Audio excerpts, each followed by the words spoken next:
crying, though. It's not a good thing. Yeah, the fact that he can make her laugh during a time like this says a lot. I really hope that he means what he says. I hope that these two can make it work. That was the reaction that stopped fans of 90 Day, the single life in their tracks after reports emerged that Kimberly Menzies had learned that Liz was allegedly hooked up with her son, Jamal Menzies. And in that instant, what was already one of the messiest relationship universes on television suddenly became something else entirely. More personal, more uncomfortable, more emotionally explosive. Because this wasn't just another breakup. This wasn't another cheating rumor. This wasn't another manufactured reality television scandal designed for ratings. This felt different, because somewhere beneath the cameras, the producers, the confessionals, the social media chaos, and the viral reaction clips was something painfully human. Humiliation, family tension, broken trust, and a growing question fans could not stop asking. How did this spiral so far out of control? To understand why audiences reacted so intensely, you have to understand the strange emotional ecosystem surrounding the entire 90 Day Fiancé universe. 4 years, the franchise has survived on emotional instability, long-distance relationships, financial desperation, power imbalances, cultural misunderstandings, public meltdowns, and deeply complicated romantic entanglements broadcast in front of millions. But somewhere along the way, the line between entertainment and emotional collateral damage began to blur. Viewers stopped watching these people as characters. They started following them like extended family members. Every breakup became personal. Every betrayal became tribal. Fans chose sides, and social media transformed every emotional collapse into a public courtroom. That environment created stars out of people who were never trained to survive fame. And few embodied that reality more than Kimberly Menzies. When viewers first met Kim, audiences saw someone who wore her emotions openly, sometimes painfully openly. Her relationship journey inside the franchise became one of vulnerability, insecurity, longing, and public scrutiny. Supporters viewed her as genuine. Critics viewed her as emotionally reckless. But almost everyone agreed on one thing. She seemed real. That authenticity created an unusually protective fanbase around her, especially because viewers often watched her struggle emotionally in ways that felt deeply personal rather than performative. Then came Jamal. Her son quickly became one of the franchise's unexpected breakout personalities. Confident, calm, charismatic, and unlike many people entering the reality television orbit, he appeared media-aware enough to navigate attention without instantly combusting under it. Fans liked him because he seemed grounded. He often acted as a stabilizing force around chaos. But reality television has a strange gravitational pull. Eventually, almost everyone gets pulled deeper into the drama machine. And that's where the situation involving Liz Woods detonated. Because Liz was already carrying emotional baggage visible to the entire audience. Her relationship history within the franchise had been intensely public, especially involving her turbulent connection with Ed Brown, better known to audiences as Big Ed. Their relationship became one of the most controversial storylines in franchise history. Constant breakups, explosive reconciliations, toxic arguments, public humiliation, emotional accusations. Viewers watched the relationship deteriorate repeatedly in front of cameras. Some fans sympathized with Liz deeply, believing she endured emotional exhaustion and public embarrassment. Others argued she repeatedly returned to a relationship many viewers considered unhealthy. But regardless of opinion, audiences had watched Liz go through emotional warfare on national television.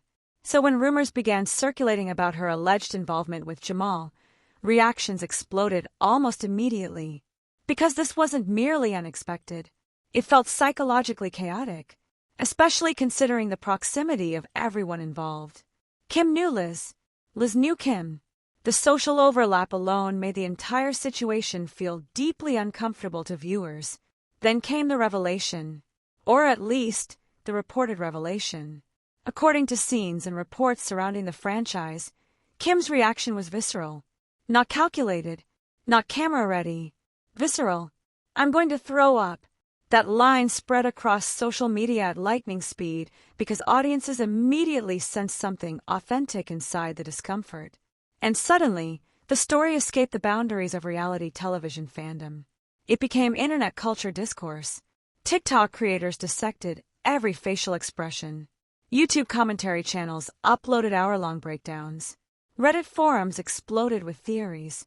Fans debated timelines, motives, intentions, whether boundaries had been crossed, whether this was betrayal, whether everyone involved knew exactly what they were doing, and perhaps most importantly, whether the franchise itself had become emotionally exploitative, because underneath the gossip was a more unsettling conversation.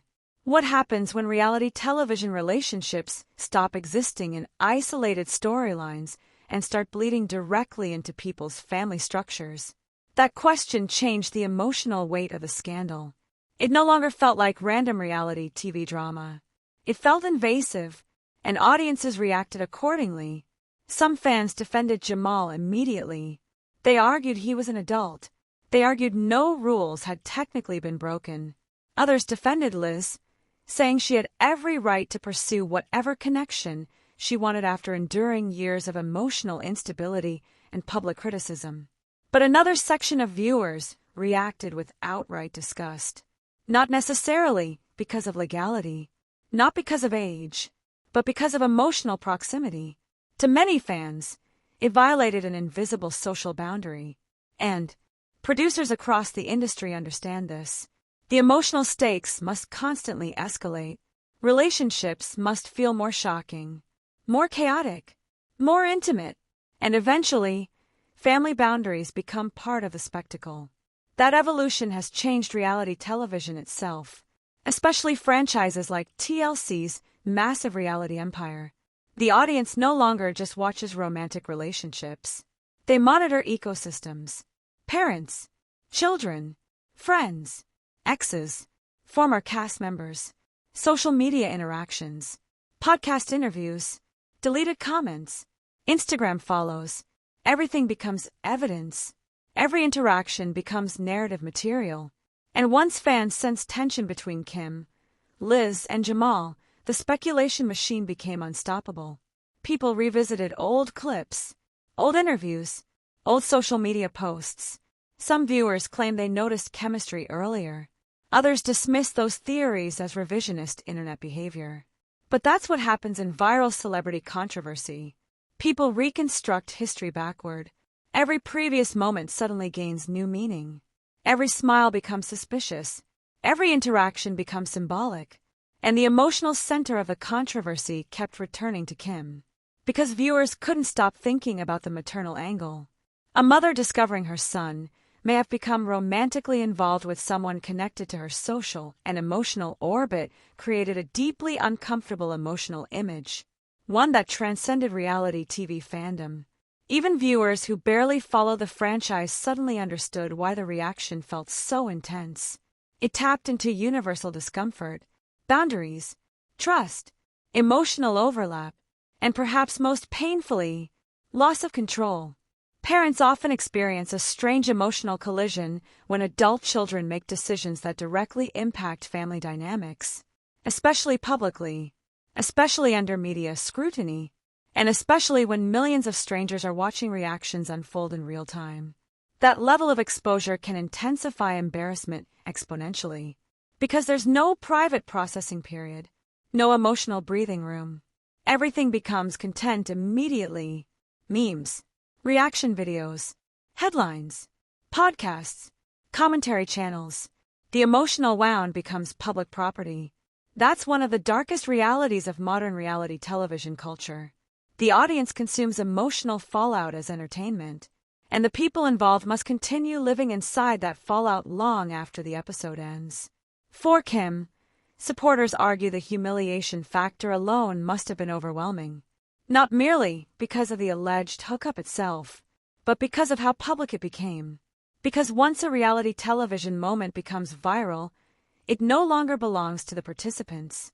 It belongs to the internet. And the internet rarely shows mercy, especially to women over a certain age in reality television. That's another layer many commentators began discussing online. The franchise has often faced criticism regarding how older female cast members are portrayed compared to male personalities. Women are frequently scrutinized more harshly for emotional vulnerability. Their reactions become memes faster. Their pain becomes punchlines more easily. And some fans argued Kim's reaction was already being transformed into internet comedy before audiences fully considered the emotional implications behind it. Others pushed back against that interpretation, insisting everyone voluntarily signed up for public exposure. And that argument highlights one of the central ethical tensions surrounding reality TV culture. At what point does public participation eliminate expectations of empathy? That question has no simple answer, but audiences clearly felt emotionally divided. Meanwhile, Liz found herself under another tidal wave of public analysis. And for her, this wasn't unfamiliar territory. By that point, she had already endured years of viewers dissecting her emotional decisions online. Supporters argued she had become trapped inside a cycle where every relationship choice triggered national judgment. Critics argued she repeatedly inserted herself into emotionally volatile situations. But even some critics admitted the scale of the backlash surrounding the Jamal rumors felt unusually intense. Because the internet framed the situation less as dating drama and more as betrayal narrative. And betrayal narratives dominate online engagement. They activate emotion immediately. People project their own experiences onto them. Family betrayal, friendship betrayal, romantic betrayal, boundary violations. The audience stops merely watching. They emotionally participate. That emotional participation explains why the story spread so aggressively across TikTok and YouTube. Reaction creators understood instantly that the scandal touched multiple psychological nerves simultaneously.